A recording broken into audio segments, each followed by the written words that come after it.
gaafa nuti Isaa wanti kun sirrii miti Maammadoo irraa waa muruu kan isa Maammadoo irraa murtan kan gaafa nu jedhu hindi jennee gaafa dura Kaayirootti gochaa kana raawwatanu ummanni baay'een balaaleffate dhiironni baay'een balaaleffatanii Isaa nu malee jiraachuu hin dandeessanu gaafa jarri jedhan dhaga'uu didanii jechuudha. Itti fufnaa qabsoon keenya qabsoodha jedhan. Amma Maammadoon bakka jirtu of eeggannoo jabeessitee qulfii qollofachuudhaan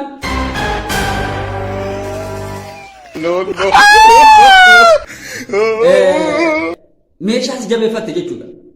Usuma kanaan jiranu ammas deebisaniitiyyuu Suudi Arabiyaa manfuwaatti irraa muran jechuudha ammas.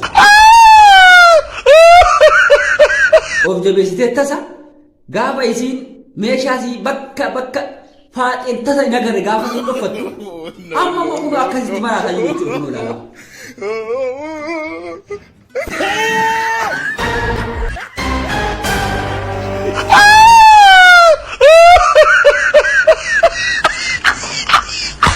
Gaafa nuti amma wanni kana sadarkaa kanaan isin ga'e sadarkaa kanaan warri sadarkaa kanaan isin ga'uu fide maali?